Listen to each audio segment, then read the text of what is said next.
Assalamualaikum warahmatullahi wabarakatuh. Perkenalkan, nama saya Wadatan Haryani dengan NIM 24301108, kelas 3C Prodi Manajemen. Baik, pada video kali ini saya akan menjelaskan cara uji normalitas dengan menggunakan aplikasi SPSS. Pada video kali ini saya akan menjelaskan cara uji normalitas untuk studi kasus yang berjudul pengaruh gaya kepemimpinan dan motivasi kerja terhadap kinerja karyawan. Konsep dasar. Yang pertama, uji normalitas digunakan untuk menguji apakah data penelitian berdistribusi normal atau tidak. Data penelitian berdistribusi normal merupakan syarat dan statistik parametrik.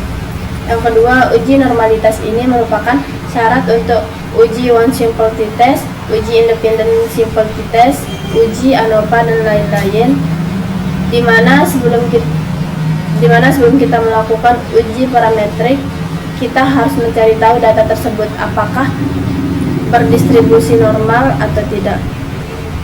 Yang ketiga, pada SPSS, uji normalitas dibedakan menjadi dua berdasarkan jumlah sampel yang digunakan. Dan yang terakhir, jika jumlah sampel lebih kecil 50, maka menggunakan Shapiro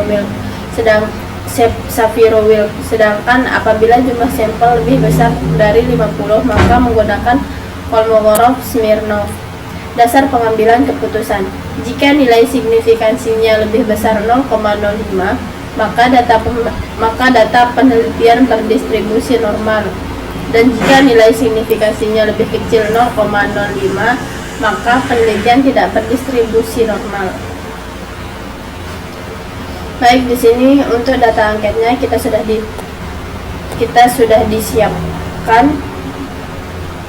disiapkan di mana data angket untuk data angket studi kasus pengaruh gaya kepemimpinan dan motivasi kerja terhadap kinerja karyawan yang sudah disiapkan.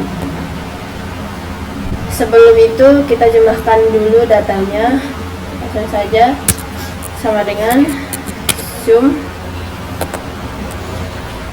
kemudian kita blok, enter.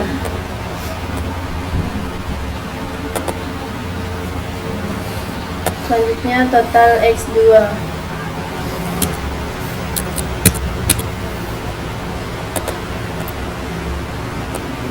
kita blok lagi, enter lagi. Kemudian yang terakhir total Y.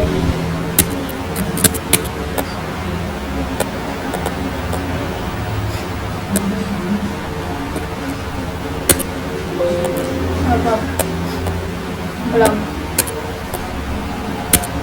sama dengan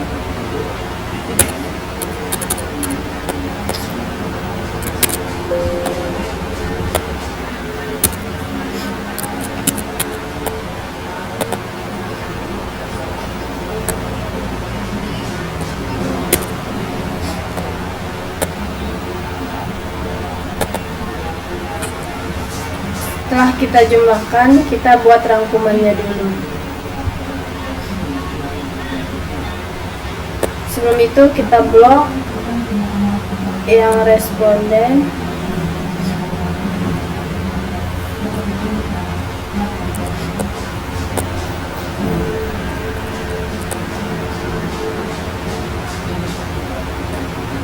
kemudian kita copy,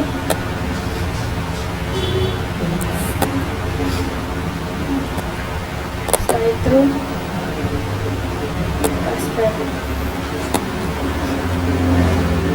Yang kedua total X1 nya kita blok lagi,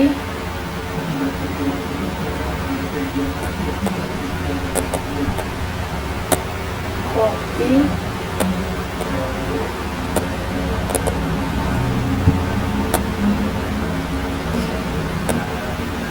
dan yang total X2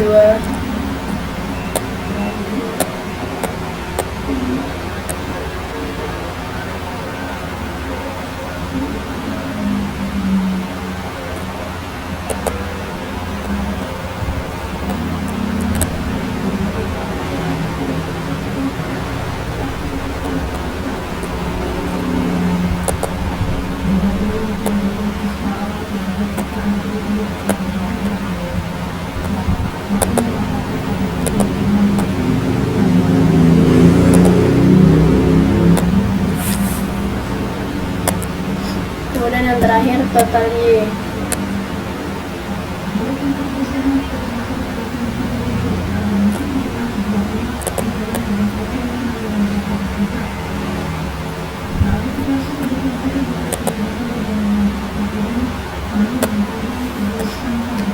Kemudian setelah itu kita masuk ke aplikasi SPSS yang bagian variabel view.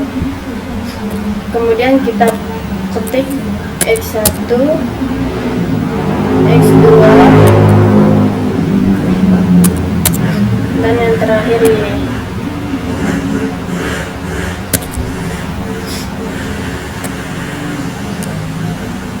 Setelah itu kita ketik yang variabel, yang label, dan kemudian ketik gaya kepemimpinan.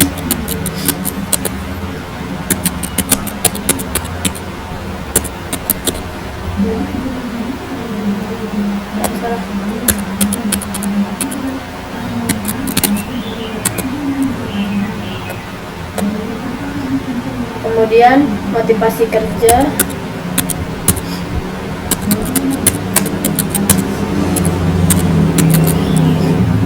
dan yang terakhir kinerja karyawan.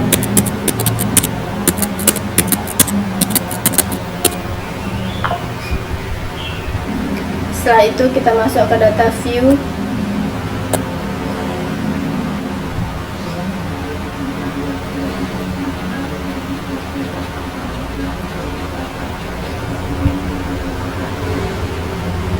Kemudian kita copy total rangkuman yang tadi.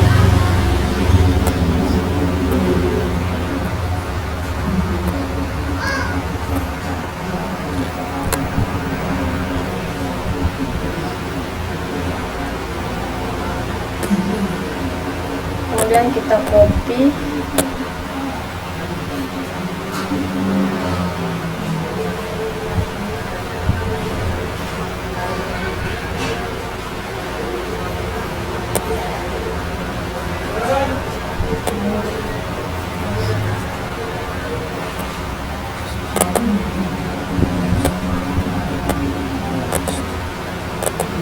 Kemudian kita paste.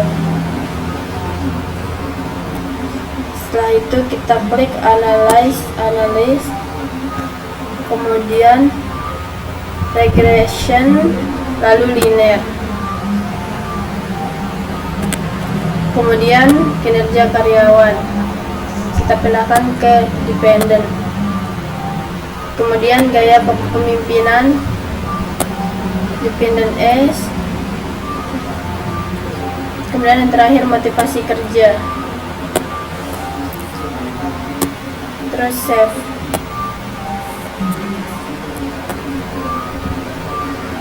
Lalu kita centang ini, terus continue, kemudian OK.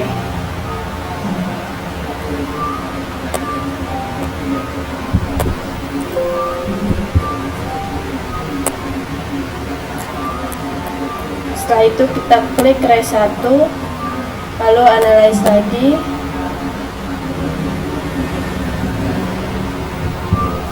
Descriptive, terus export. Kemudian kita pindahkan ke dependent list, terus plot. Kemudian kita centang, terus continue, lalu OK.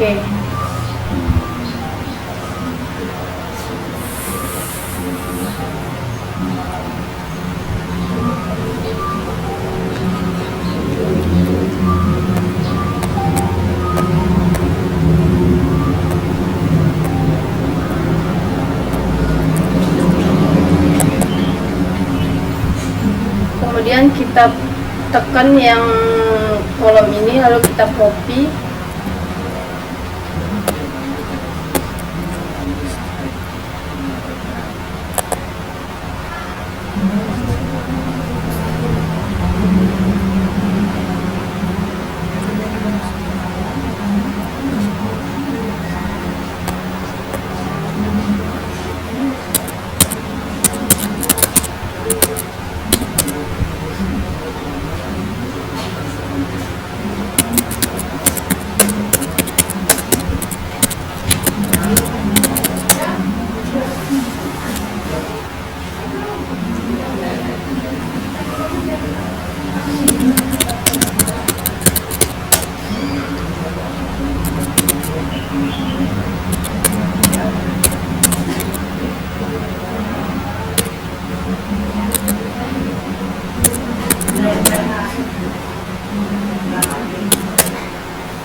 Berdasarkan hasil uji normalitas menggunakan Shapiro-Wilk diperoleh nilai signifikansi 0,789 lebih besar dari 0,05 sehingga dapat disimpulkan bahwa residual dapat modal berdistribusi normal. Dengan demikian, asumsi normalitas pada modal regresi telah terpenuhi dan analisis regresi dapat dilanjutkan. Sekian video dari saya. Assalamualaikum warahmatullahi wabarakatuh.